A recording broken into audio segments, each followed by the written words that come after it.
মুজাম্মামান আগাইনা ওয়া দীনহু কালাইনা ওয়া আমরুহু আসাইনা।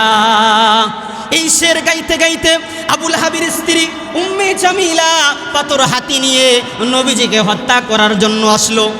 নবীজিকে হত্যা করার জন্য এসে নবীজি তখন সাহাবায়ে কেরামদেরকে নিয়ে মক্কার প্রান্তরে, মক্কার সামনে, বাইতুল্লাহর সামনে আবু বকর বড় বড় সাহাবায়ে কেরামদেরকে নিয়ে নবীজি তখন দাওয়াতি কার্যক্রম চালাইতেছিলেন। নবীজি সাহাবায়ে কেরামদেরকে দাওয়াতি কার্যক্রমের কথা বলতেছেন, নসিহত করতেছেন। নবীজি সাহাবায়ে কেরামদেরকে দাওয়াতের বাণী শুনাইতেছেন। আর উম্মে জামিলা আবুল হাবের ওই স্ত্রী পাথর হাতে নিয়ে নবীজির সামনে, সাহাবায়ে কেরামের সামনে কাবার প্রান্তরে এসে সাহাবায়ে কেরামদেরকে জিজ্ঞাসা করতে লাগলো, হে আবু বকর, তোমাদের নেতা মুহাম্মদ কোথায় গিয়েছে? তোমাদের নবীর কাছে, মুহাম্মদের কাছে নাকি আমার স্বামীর বিরুদ্ধে আল্লাহ তাআলা আয়াত নাজিল করেছেন। তোমার আল্লাহ পাকের কত বড় সাহস, মুহাম্মদের কত বড় সাহস। আমার স্বামী একজন মক্কার মধ্যে অন্যতম একজন নেতা আবুল আহাব, যার নাম আমার স্বামীকে শেষ করে দিবে। আমার স্বামীর ব্যাপারে, আমার স্বামীর বিরুদ্ধে তোমার মুহাম্মদ আয়াত নাজিল করেছেন। কত বড় সাহস তোমাদের নেতার, কত বড় সাহস। আমি তোমাদের নেতাকে, মুহাম্মদকে এই পাথর দ্বারা ধ্বংস করে দিব। নাউজুবিল্লাহ। উম্মে জামিলা পাথর হাতুড় নিয়ে আবু বকরকে বলে, হে আবু বকর, কোথায় তোমাদের নেতা মুহাম্মদ? কোথায়? মুহাম্মদ সাহাবায়ে কেরামদের মাঝেই বসেছিলেন, দাওয়াতি কথা শোনাইতেছিলেন, কিন্তু উম্মে জামিলা মুহাম্মদুর রাসূলুল্লাহকে খুঁজে পাইতেছিল না। সুবহানাল্লাহ। আল্লাহ সুবহানাহু ওয়া তাআলা উম্মে জামিলার চোখের মধ্যে, চোখের সামনে আল্লাহ তাআলা একটা আর পর্দা, একটা আড়াল আল্লাহ তাআলা সৃষ্টি করে দিয়েছে। উম্মে জামিলার চোখের সামনে আল্লাহ তাআলা একটা পর্দা, একটা আড়াল আল্লাহ তাআলা নাজিল করে দিয়েছিলেন, যার কারণে সাহাবায়ে কেরাম সবাই নবীজিকে দেখতেছিল। সবার সামনে নবীজি বৈশা সাহাবায়ে কেরামদেরকে ওয়াজ নসিহত শুনাইতেছেন, কিন্তু উম্মে জামিলা নবীজিকে আইসা খুঁজে পাইতেছে না। সুবহানাল্লাহ। এটা নবীজির অন্যতম একটা কারামত ছিল, নবীজির অন্যতম একটা মুআজিজা ছিল, যে উম্মে জামিলা হত্যা করার জন্য আয়েশা নবীজিকে খুঁজে পাইতেছিল না। এক পর্যায়ে সে বিভিন্ন ধরনের বকাবকি করে এখান থেকে ফিরে বাড়িতে চলে গেল। গিয়া বলতেছে আবুল আহাবকে, আরে তোমার ভাতিজা এমন একজন জাদুকর, আমি পাথর হাতি নিয়ে গেলাম তাকে হত্যা করার জন্য, গিয়ে মুহাম্মদকে খুঁজেই পাইলাম না। সুবহানাল্লাহ।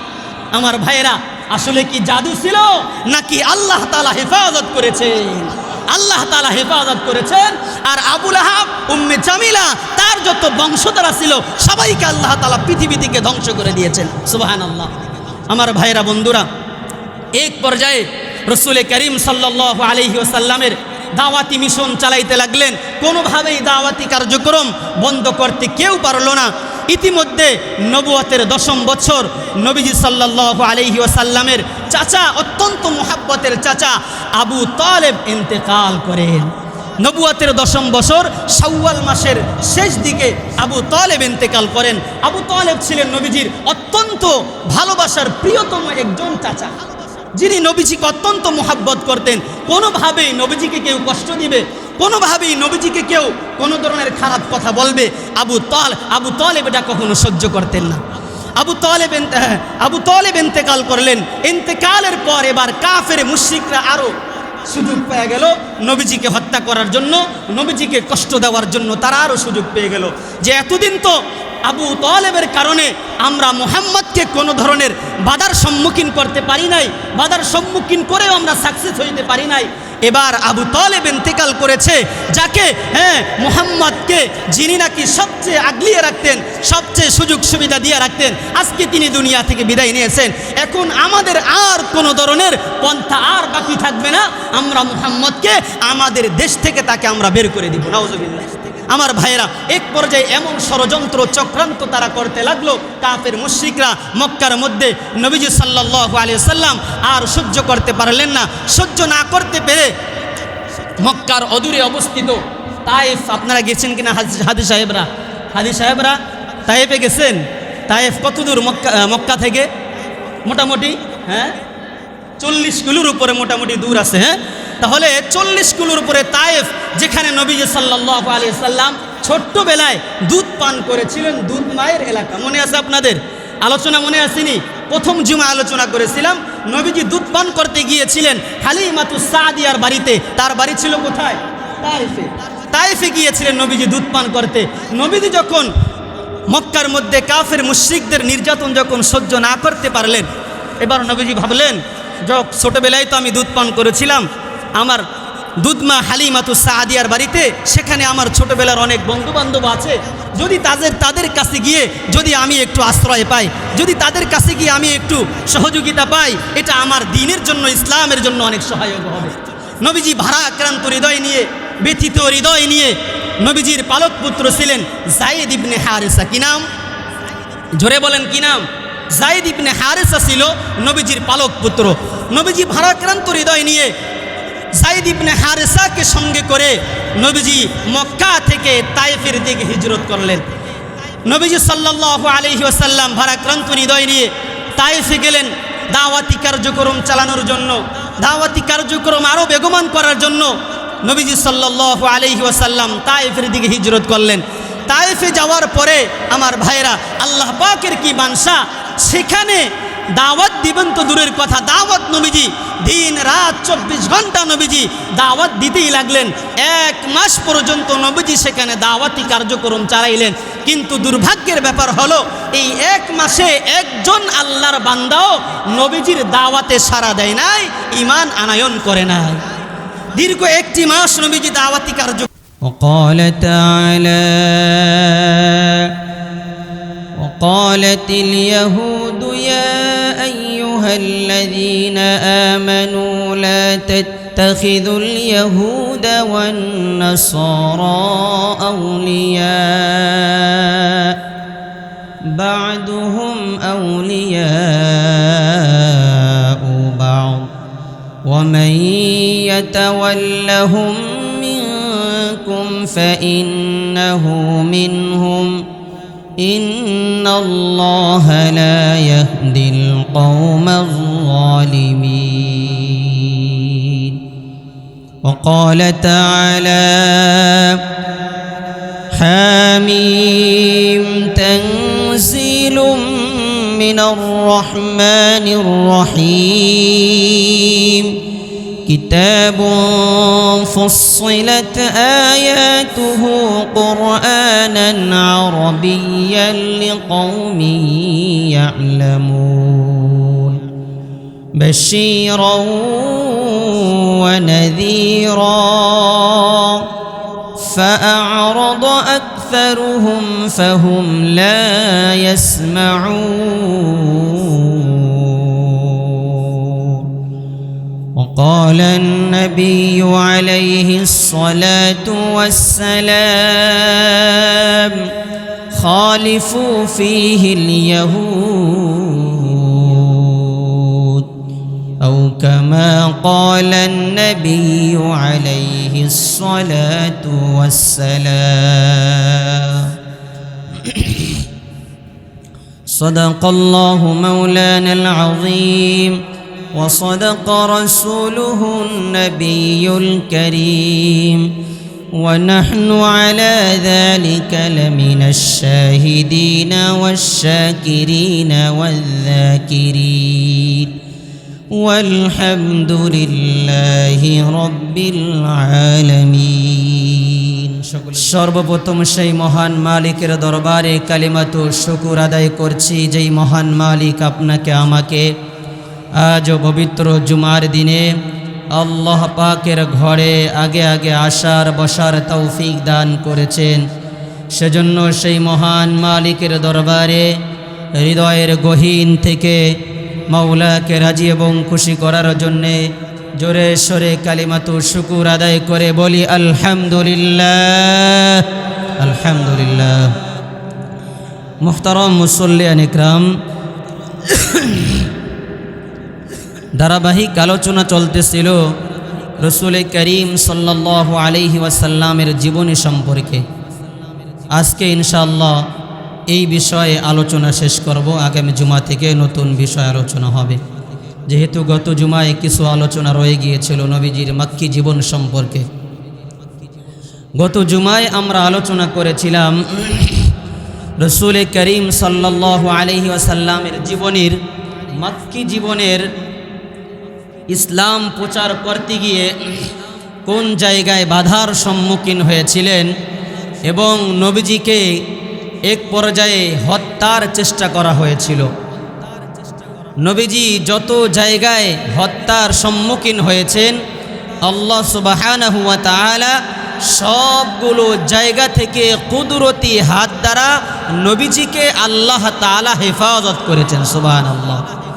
আমার ভাইরা, রসুল করিম সাল্লাল্লাহু আলাইহি ওয়াসাল্লাম দাওয়াত প্রচার করতে গিয়ে এক পর্যায়ে যখন প্রকাশ্যে দাওয়াত দিতে লাগলেন, আর কাফের মুশরিকরা যখন নবীজিকে বারবার এই দাওয়াতি পয়গাম থেকে, দাওয়াতের কার্যক্রম থেকে বারবার নিষেধাজ্ঞা জারি করলো, নবীজি যখন তাদের নিষেধাজ্ঞা না শুনে নিজের কাজ যখন চালিয়ে যেতে লাগলেন, এক পর্যায়ে মক্কার যত মুশরিকরা আছে সমস্ত মুশরিকরা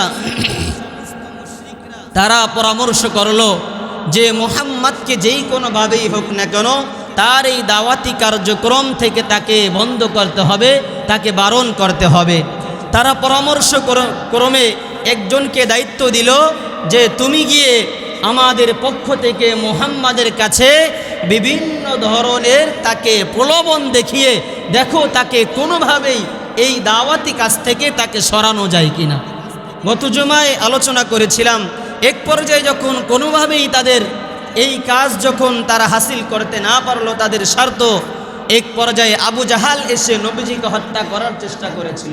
মনে আছে কিনা আপনাদের আলোচনা? নবীজিকে হত্যা করার চেষ্টা করেছিল পাথর নিয়ে, পাথর হাতে নিয়ে আবু জাহাল নবীজিকে পাথর মেরে শেষ করে দিবে। নবীজি নামাজরত অবস্থায় ছিলেন, কিন্তু আবু জাহালকে আল্লাহ সুবহানাহু ওয়া তাআলা এমন ভয়ঙ্করভাবে একটা উট দেখাইলেন যে উট নাকি আবু জাহালকে ধাওয়া করার জন্য, এরকম খাওয়ার জন্য তার দিকে ছুটে আসছিল। আবু জাহাল ভয় পেয়ে দৌড়ে তার গোত্রের লোকদের কাছে গিয়ে বলল, যাকে আমি হত্যা করার জন্য গিয়েছি তাকে কোনোদিন হত্যা করা সম্ভব নয়, তাকে অন্য কোনোভাবে দেখো তোমরা হত্যা করা যায় কিনা, আমার দ্বারা সম্ভব না। সুবহানাল্লাহ। আল্লাহ পাক এরা রসুল করিম সাল্লাল্লাহু আলাইহি সাল্লামের মুআজিজা ছিল।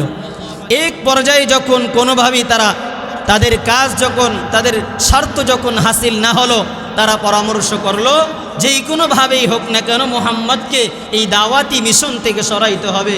পরামর্শক্রমে তারা একজনকে দায়িত্ব দিল কুরাইশ কর্তৃক, তার নাম হচ্ছে Utba ibn Rabia. Utba ibn Rabia ছিল কুরাইশ গোত্রের মধ্যে, কুরাইশ সম্প্রদায়ের মধ্যে, মক্কার লিডারদের মধ্যে অন্যতম একজন লিডার।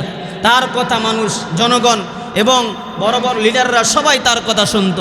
তাকে দায়িত্ব দিল, উতবা ইবনে রাবিয়া তুমি আমাদের পক্ষ থেকে মুহাম্মদের কাছে গিয়ে এই লোকগুলো তাকে দুনিয়াবি কিছু প্রলোভন দিয়ে তাকে দেখাও কোনোভাবে তার এই মিশন থেকে তাকে সরানো যায় কিনা। আমার ভাইরা বন্ধুরা, উতবা ইবনে রাবিয়া রসুল করিম সাল্লাল্লাহু আলাইহি ওয়াসাল্লামের কাছে আগমন করলো। আয়েশা বলে, হে মুহাম্মদ, দেখো তুমি আমাদের ধর্ম বংশ সব কিছু শেষ করে দিচ্ছ, তুমি আমাদের আত্মীয়দের মধ্যে বিচ্ছেদ ঘটাইতেছ, তোমার চাচা তোমাকে নিষেধ করতেছে, তুমি তাও শুনতেছ না, মক্কার বড় বড় কুরাইশ বংশের তোমার আত্মীয় স্বজন সবাই তোমাকে নিষেধ করতেছে, তুমি কারো কথা শুনতেছ না। আচ্ছা তুমি আমাকে গোপনে গোপনে বলো তোমার এই মিশন দ্বারা কি কি উদ্দেশ্য? তোমার এই মিশন দ্বারা যদি উদ্দেশ্য হয়ে থাকে যে তুমি আরব গোত্রের মধ্যে, আরব দেশের মধ্যে, আরব ভূখণ্ডের মধ্যে তুমি নেতা হবে, যদি তোমার এই উদ্দেশ্য হয়ে থাকে তাহলে তুমি আমাকে বলো, আমরা তোমাকে গোটা আরবের মধ্যে, গোটা আরব জাহানের মধ্যে আমরা তোমাকে নেতা বানিয়ে দিব, তোমাকে নেতা বানিয়ে তোমার নেতৃত্বে আমরা চলব। যদি তোমার দাওয়াতের মিশন এটা হয়ে থাকে যে তুমি নেতা হবে, তোমার এই মিশন দ্বারা তুমি আস্তে আস্তে তোমার দল ভারী করে এক পর্যায়ে তোমার দলের লোক যখন বেশি হবে তারপরে তুমি নেতা দাবি করবে, তোমাকে সবাই মানবে, এটাই যদি তোমার দাবি হয়ে থাকে, তোমার এই কাজ দ্বারা তোমার উদ্দেশ্য হয়ে থাকে, আমাদেরকে বলো, তোমার এত কষ্ট করার দরকার নাই, আমরা সবাই এমনিতে তোমাকে নেতা বানিয়ে দিব। এরপরে আবার বলল, হে মুহাম্মদ, তোমার এই কার্যক্রম দ্বারা তোমার কি উদ্দেশ্য যদি হয়ে থাকে, তোমার যদি কোনো উদ্দেশ্য হয়ে থাকে যে তুমি আমাদের মধ্যে তুমি সর্দার হবে, সবচেয়ে বড় সম্মানিত হবে, তোমার যদি সম্মান পাওয়ার কোনো উদ্দেশ্য হয়ে থাকে তোমার এই মিশন দ্বারা, আমাদেরকে বলো, আমরা সবাই তোমাকে সর্বশ্রেষ্ঠ আসনে, সর্বশ্রেষ্ঠ সম্মানের জায়গায় আমরা তোমাকে রাখবো। উতবা ইবনে রবিয়া আরো বলতে লাগলো, হে মুহাম্মাদুর রাসূলুল্লাহ, তুমি শোনো, তোমার যদি এই মিশন দ্বারা, এই দাওয়াতি কাজ দ্বারা তোমার যদি উদ্দেশ্য হয়ে থাকে, তোমার যদি উদ্দেশ্য হয়ে থাকে যে তুমি আমাদের মধ্যে, তোমার ভিতরে যদি কোনো রোগ হয়ে থাকে, যদি তোমার উপর কোনো কিছু সওয়ার হয়ে থাকে, তোমাকে যদি জিনে আসর করে থাকে, অথবা খারাপ কোনো জিনিস তোমার উপর সওয়ার হয়ে থাকে, যার কারণে তুমি এরকম পাগলামি করতেছো, তাহলে তুমি আমাদেরকে বলো, আমরা তোমার জন্য পার্মিনালভাবে একজন বিশেষজ্ঞ ডাক্তার নিযুক্ত করব, তোমার কিছুই করতে হবে না, ওই ডাক্তার সব সময় তোমার চিকিৎসা করবে। আসলে কি নবীজির এরকম কোনো উদ্দেশ্য ছিল? আদৌ ছিল না। এই ধরনের প্রলোভন নবীজিকে দুনিয়াবি প্রলোভন দেখাইল। আরো বলতে লাগলো, হে মুহাম্মদ, তুমি শোনো, তোমার যদি উদ্দেশ্য থাকে এই দাওয়াতি কাজ দ্বারা যে তুমি এই আরব জাহানের মধ্যে সর্বশ্রেষ্ঠ বংশের কোনো নারীকে তুমি বিবাহ করবে, সুন্দরী কোনো নারীকে বিবাহ করবে, এটা যদি উদ্দেশ্য হয়ে থাকে, তাহলে তুমি আমাদেরকে বলো, আমরা তোমার জন্য গোটা আরব জাহানের মধ্যে, পৃথিবীর মধ্যে সর্বশ্রেষ্ঠ সুন্দরী আমরা বাছাই করে তোমার জন্য নির্বাচন করব, তোমার সাথে বিবাহের ব্যবস্থা করে দিব। যদি তোমার এরকম কোনো উদ্দেশ্য হয়ে থাকে আমাদেরকে বলো। আমার ভাইয়েরা, বন্ধুরা, তখন রসুল করিম সাল্লাল্লাহু আলাইহি ওয়াসাল্লাম উতবা ইবনে রবিয়াকে শুধুমাত্র একটা কোরআনে কারীমের আয়াত তেলাওয়াত করে নবীজি উতবা ইবনে রবিয়াকে জবাব দিয়েছিলেন। সুবহানাল্লাহ। সেই আয়াত কোরআনে হাকিমের মধ্যে আল্লাহ সুবহানাহু ওয়া তাআলা সূরা হামিম আস-সাজদা 24 নম্বর পারায়ের একদম শেষের দিকে সূরা হামিম সাজদার মধ্যে আল্লাহ সুবহানাহু ওয়া তাআলা সেই আয়াতে কারিমা উল্লেখ করেছেন।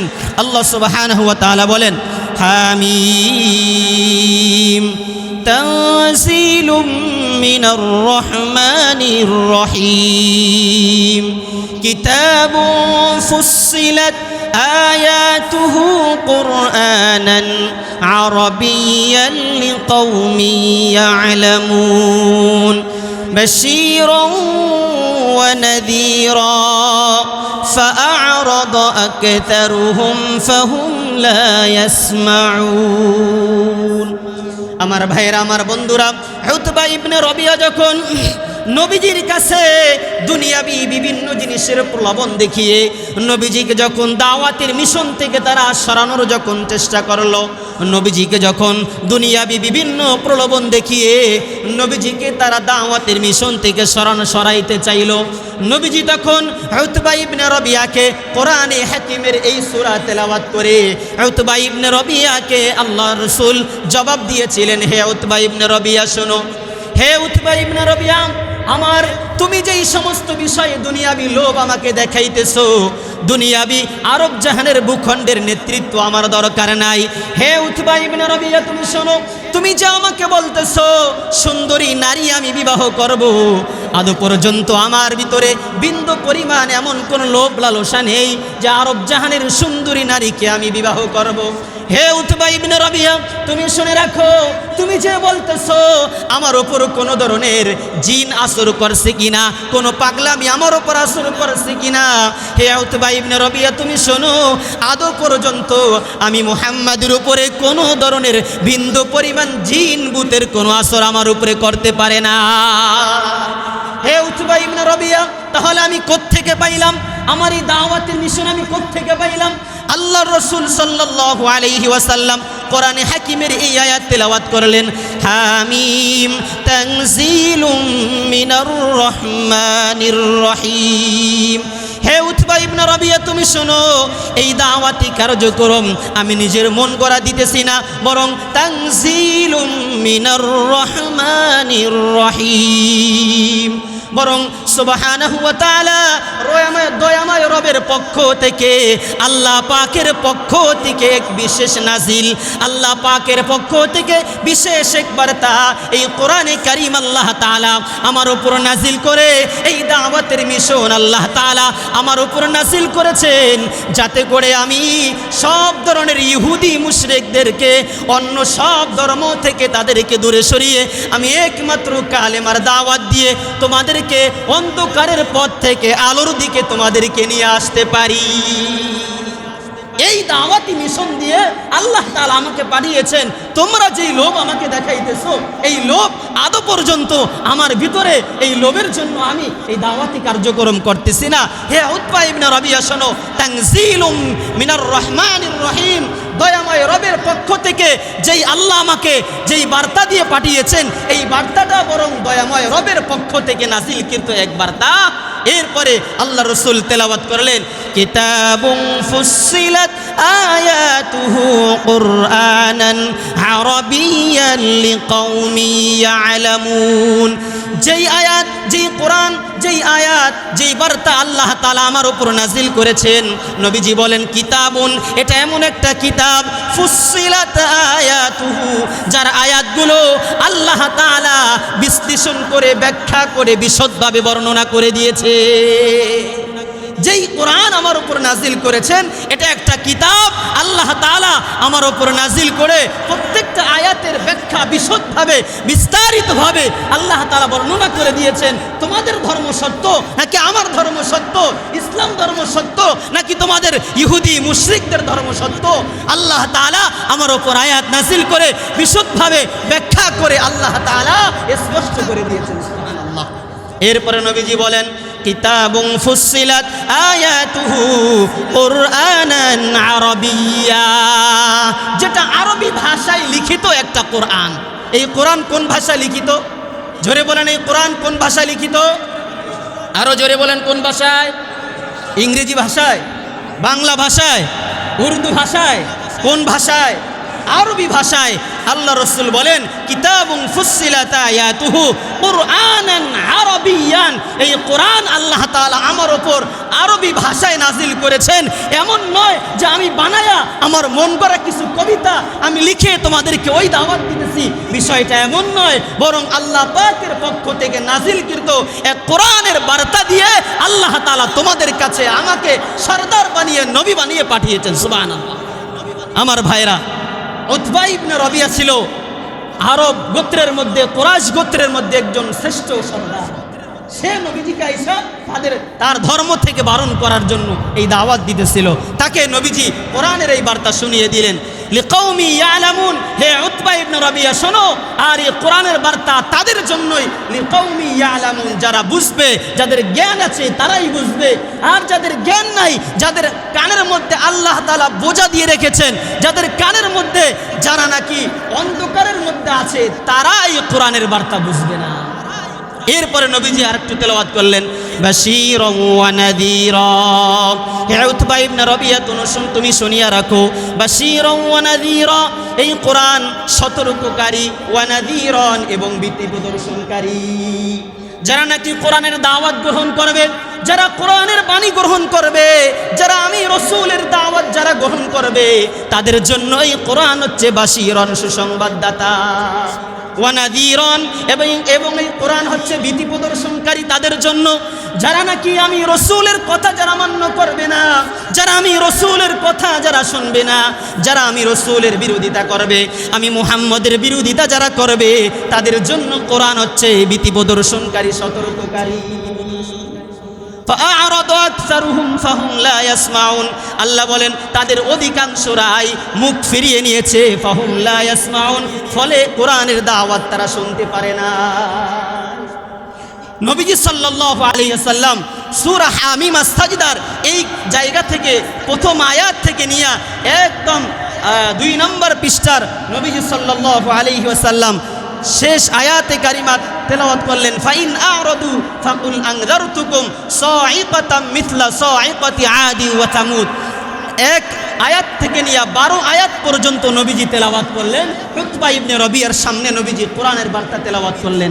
12 নম্বর আয়াতের মধ্যে আছে ফাইন আরাদু, হে উতবা ইবনে রবিয়া, তুমি এবং তোমার গোত্রের লোকেরা শুনিয়া রাখো, যদি তোমরা সবাই আমার এই দাওয়াত থেকে মুখ ফিরিয়ে নাও, কেউ যদি তোমরা আমার দাওয়াত গ্রহণ না করো, ফাকুল, তাহলে তুমি শুনিয়া রাখো, আমি বলতেছি আনযারতুকুম সাইকাতাম মিথলা সাইকাতি আদি ওয়া তামুদ, আমি মুহাম্মদ তোমাদেরকে ভীতি প্রদর্শন করতেছি সাইকাতাম মিথলা সাইকাতি আদি ওয়া সামুদ, আদ এবং সামুদ গোত্রকে যেমনি ভাবে একটা আযাব এসে তাদেরকে সমূলে ধ্বংস করে দিয়েছিল, আমি তোমাদেরকে ওই ভীতি প্রদর্শন করাইতেছি, তোমাদেরকে আমি ওই আযাবের কথা স্মরণ করিয়ে দিতেছি। হে উতবা ইবনে রবিয়া, তোমরা আমার দাওয়াত গ্রহণ যদি না করো, তাহলে আল্লাহ পাকের ওই আযাবকে ভয় করো। আল্লাহ তাআলা হয়তোবা তোমাদের সবাইকে আমার দাওয়াত যদি গ্রহণ না করো, আদ এবং সামুদ জাতিকে যেইভাবে আল্লাহ তাআলা পৃথিবীকে সমূলে ধ্বংস করে দিয়েছিলেন, তোমাদের ওপর এমন একটা আযাব এসে আল্লাহ তোমাদেরকেও পৃথিবী থেকে ধ্বংস করে দিল। এই দাওয়াত যখন নবীজি দিলেন, উতবা ইবনে রবিয়া তখন এই কালাম শ্রবণ করে তার ভিতরে এমন প্রতিক্রিয়া সৃষ্টি হলো কোরআনের, সে নবীজিকে তাড়াতাড়ি মুখের উপর হাত দিয়ে বলল, ইয়া রাসূলুল্লাহ, হে মুহাম্মদ, তাড়াতাড়ি আপনি কোরআনের বার্তা বন্ধ রাখেন, আমি ধ্বংস হয়ে যাব, আমাকে ধ্বংস করেন না, আপনি আপনার জবান বন্ধ রাখেন, আমি আপনার কাছ থেকে চলে যাচ্ছি, আপনি আমাকে ছেড়ে দেন, তাড়াতাড়ি আমাকে বিদায় দেন। উতবা ইবনে রবিয়া দ্রুত নবীজির কাছ থেকে তার গোত্রের লোকদের কাছে চলে গেল। তার গোত্রের লোকদের কাছে গিয়ে বলতেছে, আবু জাহাল, উতবা, শাইবা, অন্য বড় বড় লিডার যারা ছিল সবাইকে বলতেছে, আবু লাহাব সবাইকে বলতেছে, হে আমার গোত্রের লোকেরা, তোমরা আমাকে যার কাছে প্রেরণ করেছিলে, মুহাম্মদের কাছে, সে তো সাধারণ কোনো মানুষ নয়, তার কাছে যেই বার্তা নাজিল হয়েছে, এটা দুনিয়ার কোনো মানুষের বানানো কোনো কবিতা নয়, এটা দুনিয়ার মানুষের বানানো কোনো রচিত কোনো কবিতা নয়, এটা স্বয়ং আল্লাহ পাকের পক্ষ থেকে ওহীকৃত নাজিলকৃত একটা বাণী, যেটার দাওয়াত মুহাম্মদ আমাদেরকে দিতেছে, সে নিজের থেকে বানোয়াটি মন গড়া কোনো কথা আমাদেরকে বলতেছে না। সুবহানাল্লাহ। উতবা ইবনে রবিয়া সে কিন্তু মুশরিক ছিল, সে তার গোত্রের লোকদের কাছে গিয়ে এই কথা বলল। গোত্রের লোকেরা বলতেছে, আরে তোমারেও মনে হয় মুহাম্মদ জাদু করছে, নাউযুবিল্লাহ পড়েন। এই কথা শুনে বলবো, আরে তোমারে পাঠাইলাম মুহাম্মদ রে, তুমি কি দুনিয়াবি লোক দেখিয়ে তুমি তাকে দাওয়াতি কাজ থেকে বিরত রাখবে, উল্টো তুমি দেখি তার কাছে গিয়ে আর তুমি তার ভক্ত হয়ে গেলা। আরে তোমারে মুহাম্মদ জাদু করছে, এর ওপর মুহাম্মাদের জাদু আসর করছে, এর দ্বারা চলবে না, অন্য কোনো পন্থা অবলম্বন করো। আমার ভাইয়েরা, বন্ধুরা, উতবা ইবনে রবিয়া যখন এই কথা বলল, তখন উতবা ইবনে রবিয়ার কথাগুলো কাফের মুশরিকরা তারা বিশ্বাস করতে লাগলো না, যে মুহাম্মাদের কথা সত্য হইতে পারে না। আর উতবা ইবনে রবিয়া যেই কথা বলতেছে, এটা তার ওপর মুহাম্মদ জাদু করার কারণে বলতেছে। এক পর্যায়ে তারা আরো বিভিন্ন রকমের ষড়যন্ত্র করতে লাগলো। এক পর্যায়ে আবু লাহাব ছিল নবীজির চাচা, আবু লাহাব বলতে লাগলো, আমি মুহাম্মদকে ধ্বংস করব, দুনিয়া থেকে বিদায় দিব, মুহাম্মদকে আমি হত্যা করব। নাউজুবিল্লাহ পড়েন। নবীজির চাচা আবু লাহাব বলতে লাগলো, আমি মুহাম্মদকে হত্যা করব। যে মুহাম্মদ সাল্লাল্লাহু আলাইহি ওয়াসাল্লাম যখন গত জুমায় বলেছিলাম, প্রথমবার যখন দাওয়াত দিয়েছিলেন, ওই যে গারে হেরার মধ্যে নবীজির আত্মীয়দেরকে আহ্বান করে সেখানে নবীজি প্রথম দাওয়াত দিয়েছিলেন। আর এই প্রথম দাওয়াতের বিরোধিতা করেছিল কে? আবু লাহাব। মনে আছেনি আপনাদের গত জুমার আলোচনা? প্রথম দাওয়াতের বিরোধিতা করেছিল কে? আবু লাহাব বিরোধিতা করেছিল, যে আবু লাহাব, এই জন্য তুমি আমাদেরকে ডাকছো, এই পাহাড়ের মধ্যে একত্রিত করছো, তাব্বান লাকা ইয়া মুহাম্মদ আলিহাযা জামাতানা, হে মুহাম্মদ তুমি ধ্বংস হয়ে যাও। নাউযুবিল্লাহ। আবু লাহাব সর্বপ্রথম নবীজির দাওয়াতি মিশনকে বন্ধ করার চেষ্টা করেছিল।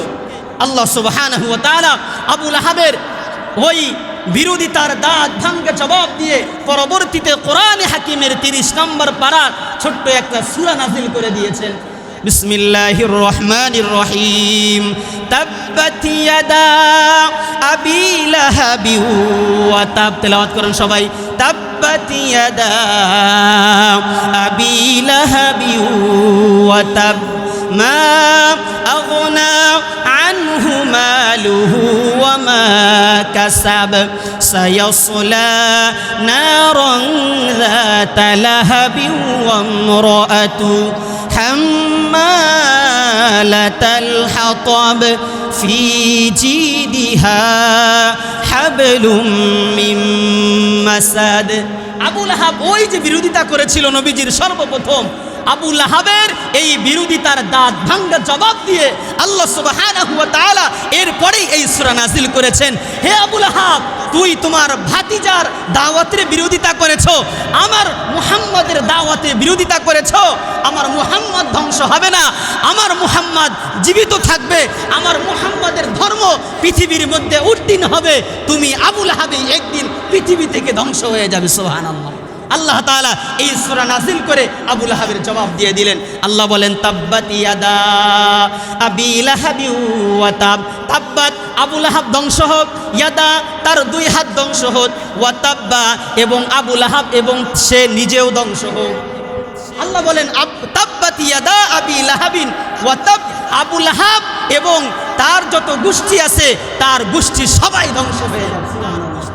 মা আগনা আনহু মালুহু ওয়া মা কাসাব। আল্লাহ বলেন মা আগনা আনহু মালুহু ওয়া মা কাসাব। আবু লাহাবের পক্ষ থেকে যত রকমের উপার্জন আছে, যত রকমের ধন সম্পদ আছে, কোনো ধন সম্পদ তোমাকে কোনো ধরনের উপকার করতে পারবে না। মা আগনা আনহু মালুহু ওয়া মা কাসাব। হে আবু লাহাব, তুমি শুনিয়া রাখো, তোমার যত রকমের ধন সম্পদ আছে, তোমার যত রকমের কামাই উপার্জন আছে, যত অর্থ সম্পদ তুমি অর্জন করেছো, তোমার কোনো ধন সম্পদ তোমাকে বাঁচাইতে পারবে না, তোমাকে উপকার করতে পারবে না, তুমি ধ্বংস হবেই হবে।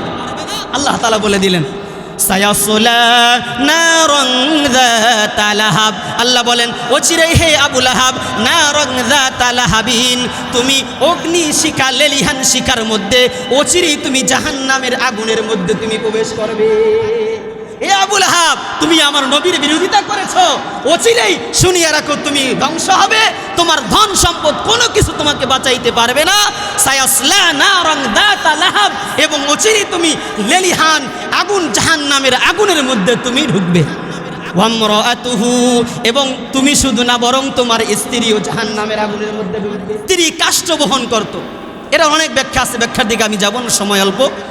আল্লাহ সুবহানাহু ওয়া তাআলা এই আয়াত নাযিল করার পরে আবু লাহাব শুনতে পাইল যে আমার বিরুদ্ধে আল্লাহ তাআলা আয়াত নাযিল করছেন, আমাকে ধ্বংস হইতে, আমি ধ্বংস হয়ে যাব, আমার ধন সম্পদ কোনো কিছু আমাকে বাঁচাইতে পারবে না, আমার স্ত্রীও ধ্বংস হবে।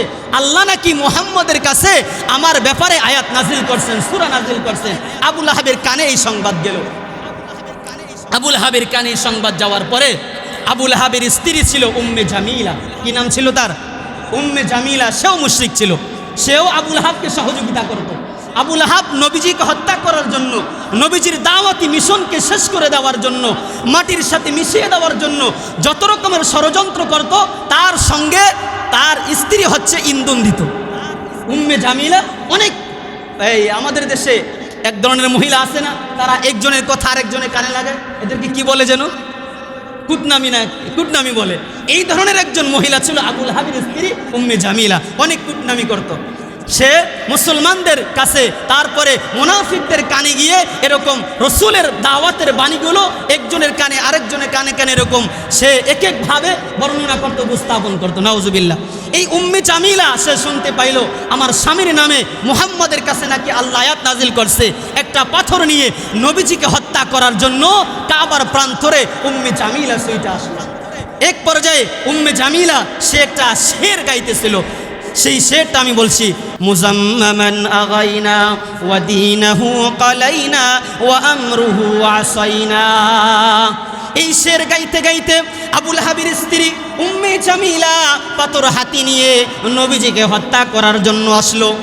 নবীজিকে হত্যা করার জন্য এসে নবীজি তখন সাহাবায়ে কেরামদেরকে নিয়ে মক্কার প্রান্তরে, মক্কার সামনে, বাইতুল্লাহর সামনে আবু বকর বড় বড় সাহাবায়ে কেরামদের ইকরামদেরকে নিয়ে নবীজি তখন দাওয়াতি কার্যক্রম চালাইতেছিলেন।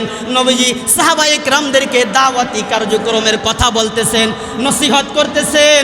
নবীজি সাহাবা ইকরামদেরকে দাওয়াতের বাণী শুনাইতেছেন।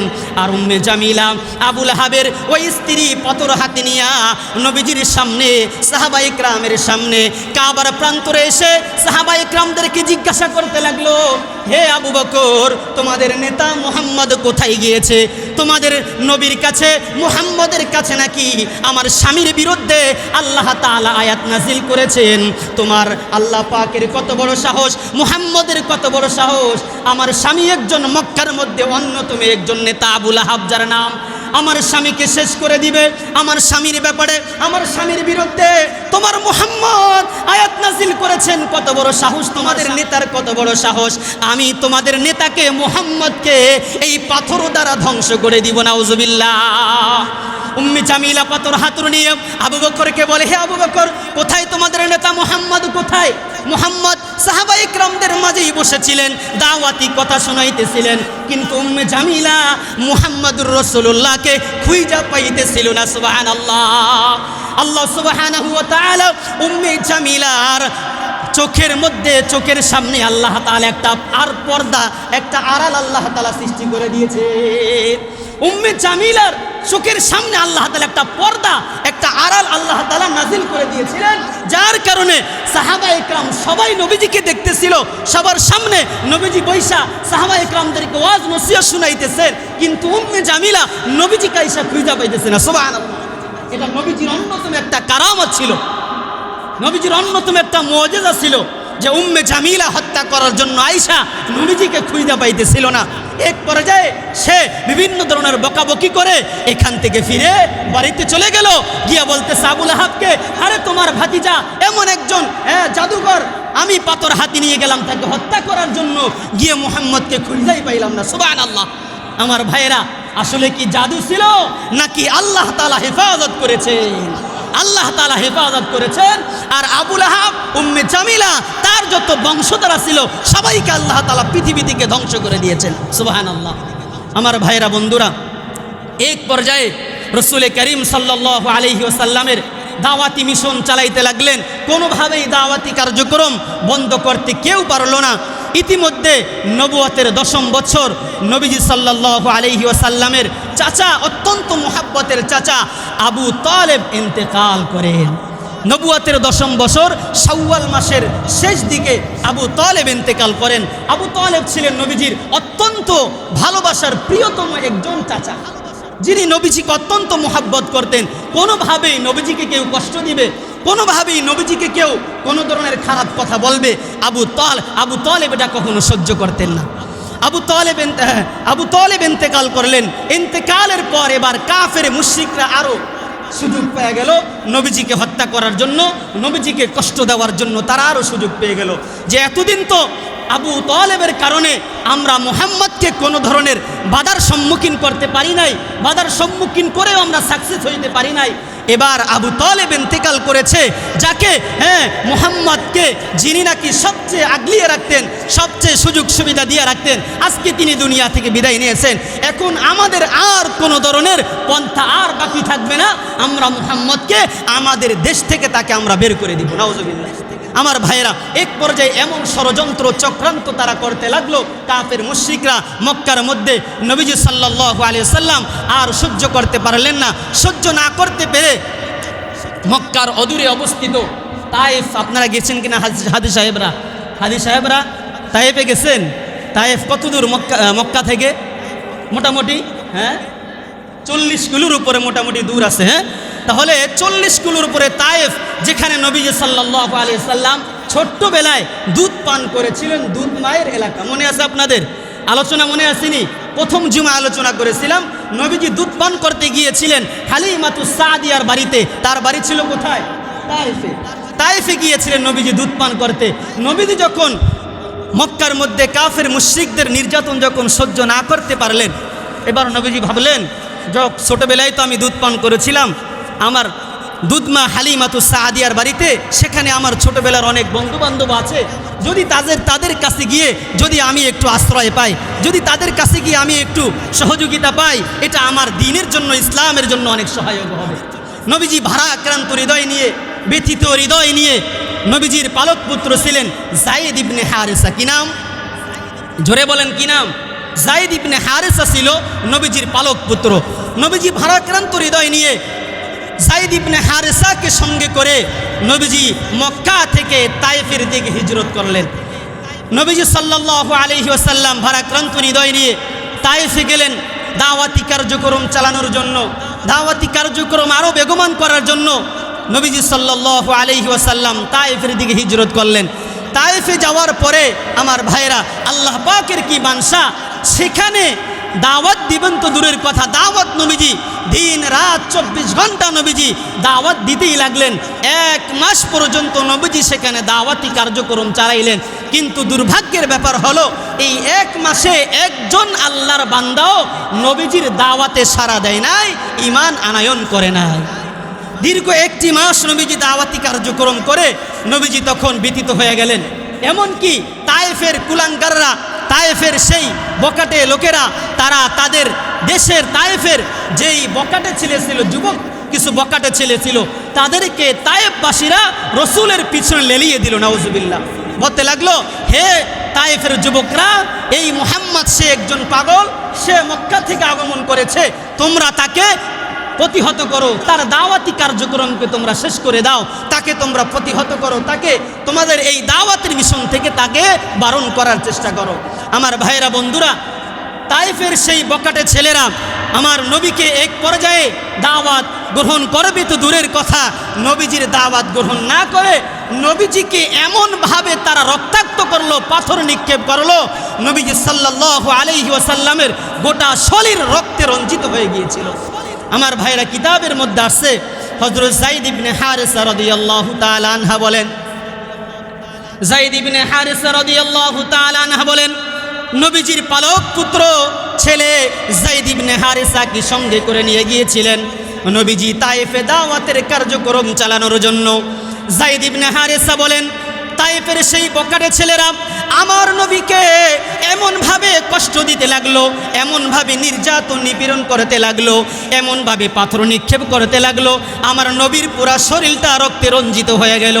যায়েদ ইবনে হারেসা বলেন, আমি যায়েদ ইবনে হারেসা যখন দেখতাম আমার নবীকে বকাটে লোকেরা, তায়েফের সেই বকাটে ছেলেরা আমার নবীকে বিভিন্ন দিক থেকে যখন আমার নবীকে তারা পাথর নিক্ষেপ করত, ডান দিক থেকে যখন পাথর নিক্ষেপ করত, আমি যায়েদ ইবনে হারেসা তখন ডাল হিসাবে নবীজির ডান দিকে দাঁড়িয়ে যাইতাম। আবার যখন বাম দিক থেকে বকাটে লোকেরা পাথর নিক্ষেপ করত, যায়েদ ইবনে হারেসা বলেন, আমি বাম দিকে ডাল হিসাবে দাঁড়িয়ে যাইতাম। আমার নবীর সামন দিক থেকে যখন পাথর নিক্ষেপ করত, যায়েদ ইবনে হারেসা বলেন, আমি সামনে থেকে দাঁড়িয়ে যাইতাম, ডাল হিসাবে আমি দাঁড়িয়ে যাইতাম। আবার যখন পিছন দিক থেকে এই সেই তায়েফের বকাটে ছেলেরা যখন পাথর নিক্ষেপ করত, আমি পিছন দিকে ডাল হিসাবে ব্যবহার করতাম। হে আমার পুত্রের লোকেরা, এইভাবে তারা তায়েফের বকাটে ছেলেরা আমার নবীকে বিভিন্ন ধরনের কষ্ট, নির্যাতন আর পাথর নিক্ষেপ করতে করতে আমার নবীর শরীরটাকে একেবারে রক্তে রঞ্জিত করে ফেলেছে। যায়েদ ইবনে হারেসা বলেন, এক পর্যায়ে আমি যখন আর সহ্য করতে পারলাম না, আমি যখন ব্যথিত হয়ে গেলাম, এবার আমি যায়েদ ইবনে হারেসার শরীরও পাথরে রক্তে রঞ্জিত হয়ে গেল, আমি আর সহ্য করতে পারলাম না। এক পর্যায়ে নবীজি ব্যথিত হয়ে পরাক্রান্ত হৃদয় নিয়ে তায়েফ থেকে নবীজি ফিরে আসবেন, একটা গাছের নিচে গিয়ে নবীজি আশ্রয় গ্রহণ করলেন। আর নবীজি আল্লাহ পাকের কাছে দোয়া করলেন, আল্লাহুম্মা আশকু ইলাইকা দুআফা কুওয়াতি ওয়া কিল্লাতা হিলাতি ওয়া হাওয়ানি আলান নাসি ইয়া আরহামার রাহিমিন। নবীজিকে যখন পাথর নিক্ষেপ করতে করতে শরীর যখন ঝরঝরিত করে ফেললো, এমনকি কিতাবের মধ্যে আসছে নবীজিকে পাথর মারতে মারতে নবীজির পায়ের সাথে আর জুতার সাথে এমনভাবে লেগে গিয়েছিল, আর যদি এক ফোঁটা রক্ত যদি জমিনের মধ্যে টপকায়া পড়তো, সঙ্গে সঙ্গে আল্লাহ তাআলা তামাম পৃথিবীবাসীকে ধ্বংস করে দিতেন। নাউজুবিল্লাহ। আমার ভাইরা, কিন্তু নবীজির এক ফোঁটা রক্ত আল্লাহ তাআলা জমিনে পড়তে দেন নাই। আল্লাহ তাআলা নবীজির কষ্ট, নবীজির ব্যথিত হৃদয় আল্লাহ তাআলা দেখেছেন। আমার ভাইরা, নবীজি যখন বিশ্রাম করতেছিলেন, এই মুহূর্তে হযরত জিবরাইল আলাইহিস সালাতু ওয়াস সালাম আসমান থেকে আগমন করলেন, সঙ্গে ফেরেশতা আছেন, এসে বলেন, ইয়া রাসূলুল্লাহি, ইয়া হাবিবাল্লাহ, আপনি যদি এখন বলেন এই দুই পাহাড়ের মাঝে চাপা দিয়ে পুরো তায়েফবাসীকে আমরা এখন ধ্বংস করে দিব। আমার ভাইরা, নবীজি সাল্লাল্লাহু আলাইহি ওয়াসাল্লাম বললেন, হে জিবরাইল, তুমি যদি ধ্বংস করে দাও, আমি যদি বদদুয়া করি, পরবর্তীতে আমার এই কোরআনের বাণী, আমার এই কোরআনের দাওয়াত, আমার ইসলামের দাওয়াত আমি কার কাছে পৌঁছাবো? সুবহানাল্লাহ। আমার ভাইরা, নবীজি এক মুহূর্তের জন্য, বিন্দু সময়ের জন্য নবীজির জবান দ্বারা বিন্দু পরিমাণ উম্মতের জন্য বদদুয়া করেন না। সুবহানাল্লাহ। উল্টো কি করেছেন? আরো নিজের অসহায়ত্ব, নিজের দুর্বলতা আল্লাহর কাছে প্রকাশ করে দোয়া করেছেন। সুবহানাল্লাহ। এমন নবী পাইবে না, এমন নবীর উম্মত আল্লাহ তাআলা আপনাকে আমাকে বানিয়েছেন। আমার ভাইরা, নবীজি নিজের দুর্বলতা প্রকাশ করতেছেন। হাদিসের মধ্যে আসছে, নবীজি দোয়া করছেন, আল্লাহুম্মা আশকু ইলাইকা দুআফা কুওয়াতি, আল্লাহুম্মা আশকু ইলাইকা দুআফা কুওয়াতি। হে আল্লাহ, তায়েফে আসলাম দাওয়াত প্রচারের জন্য, মক্কার মুশরিকদের নির্যাতন সহ্য না করতে পেরে তাইফে আসলাম যায়েদ ইবনে হারেসাকে সঙ্গে করে দাওয়াতের মিশনকে চালানোর জন্য। উল্টো তারা আমার শরীরটাকে ঝরঝরিত করে ফেললো পাথর নিক্ষেপ করতে করতে। রব্বুল আলামিন, আল্লাহুম্মা আশকু ইলাইকা দুআফা কুওয়াতি, আমার শক্তির দুর্বলতার প্রকাশ আমি আপনার কাছে করতেছি। আমার শক্তি নাই, আমি দুর্বল। যেভাবে দাওয়াত দেওয়ার উচিত ছিল, দরকার ছিল, আমি ওইভাবে দাওয়াত দিতে পারি নাই, যার কারণে হয়তোবা তায়েফবাসীরা আমাকে চিনতে পারে নাই, বুঝতে পারে নাই, আমার দাওয়াত তারা হয়তোবা এই জন্য গ্রহণ করতে পারছে না। নবীজি নিজের দুর্বলতা প্রকাশ করতেছেন। আমার ভাইরা, অথচ নবীজিকে সবচাইতে শ্রেষ্ঠ আলেম বানিয়ে, সবচাইতে শ্রেষ্ঠ জ্ঞানী বানিয়ে আল্লাহ তাআলা পৃথিবীতে নবীজিকে পাঠিয়েছেন। সুবহানাল্লাহ। আউয়ালুহু ওয়া আখিরুহু, শুরু থেকে শেষ পর্যন্ত যত জ্ঞান আছে আল্লাহ তাআলা সব নবীজিকে দান করেছেন। সুবহানাল্লাহ। নবীজি দাওয়াত দিতে গিয়ে কি বললেন? হে আল্লাহ, আমার দুর্বলতা আমি প্রকাশ করতেছি। আল্লাহুম্মা আশকু ইলাইকা দুআফা কুওয়াতি, আমার শক্তির দুর্বলতা আমি আপনার কাছে প্রকাশ করতেছি। ওয়া কিল্লাতা হিলাতি, আমার কৌশলের দুর্বলতা আমি প্রকাশ করতেছি। ওয়া হাওয়ানি আলান নাস, আর মানুষের নির্যাতনের কথা আমি আপনার কাছে প্রকাশ করতেছি। আপনি আমার সহায়ক হন। ইয়া আরহামার রাহিমিন, আপনি যদি সহায়ক হয়ে যান, আল্লাহ তাআলা যদি সহায়ক হয়ে যান, হয়তোবা একদিন তারা আজকে আমার কথা শুনতেছে না, পরবর্তী কোনোদিন তারা আমার দাওয়াত গ্রহণ করে তারা ইসলামের সুশীতল ছায়ায় তারা আগমন করবে। সুবহানাল্লাহ। আমার ভাইয়েরা, এখন আপনারা দেখছেন হাজী সাহেবরা, তায়েফবাসীরা এখন শোনায় সোহাগা। আল্লাহ তাআলা তাদের ভিতরে ইসলামের দাওয়াত, কালেমার বাণী এমনভাবে প্রচারিত করেছেন, আল্লাহ তাআলা তাদেরকে সবচাইতে শ্রেষ্ঠ এখন বানিয়ে দিয়েছেন। আমার ভাইয়েরা, এই হচ্ছে দাওয়াতের মিশন। দাওয়াতের বিরোধিতা যারা করবে তারাই শেষ হয়ে যাবে। বরং নবীজিকে যারা কষ্ট দিয়েছে, আজকে কেউ নাই। এই আবু লাহাব দুনিয়া থেকে এমনভাবে সে চলে গিয়েছে, এমনভাবে ধ্বংস হয়েছে। আল্লাহ তাআলা তাকে একটা রোগ দিয়েছিলেন, একটা ফোঁড়া দিয়েছিল তার গলার মধ্যে। এই ফোঁড়ার যন্ত্রণায় তার স্ত্রী, তার গোত্রের লোকেরা সবাই তাকে ধিক্কার দিয়ে, সবাই তাকে তার বাড়িঘর থেকে, এলাকা থেকে বের করে তাকে জঙ্গলে রেখে আসতে হয়েছে। এক পর্যায়ে পচে গলে সে সেই জঙ্গলের মধ্যে মারা গিয়েছে। কেউ তার লাশটাও ধরতে যায় নাই দীর্ঘদিন পর্যন্ত। এরপরে এলাকার লোকজন খবর পাওয়ার পরে অনেক দিন পরে তাকে আইনা কোনোভাবে তাকে দাফন দিয়েছে। আমার ভাইরা, এই হচ্ছে আবু লাহাব এবং তার সাঙ্গপাঙ্গ যারা ছিল, নবীজিকে যারা কষ্ট দিয়েছে, সবাই দুনিয়া থেকে বিদায় নিয়েছে। কিন্তু রসুলের কালেমার দাওয়াত, ইসলাম আজও পর্যন্ত আছে, কিয়ামত পর্যন্ত ইসলাম থাকবে। ভাইরা, আমার ভাইরা, নবীজি সাল্লাল্লাহু আলাইহি ওয়াসাল্লাম এই দাওয়াতের মিশন, এই দাওয়াতের কার্যক্রম উদ্দেশ্য একটাই ছিল।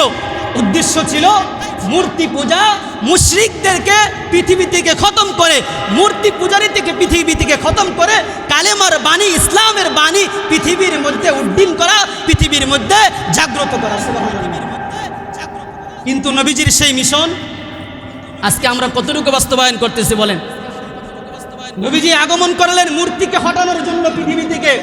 আজকে হিন্দুরা তারা যেই উৎসব আনন্দ প্রকাশ করে, দুর্গা পূজা উৎসব আনন্দ প্রকাশ করে, আজকে নবীজি যেই মূর্তি পৃথিবী থেকে মিটানোর জন্য আগমন করেছিলেন, নবীজির মিশন ছিল মূর্তি পূজাকে খতম করে কালেমার বাণীকে উড্ডীন করা।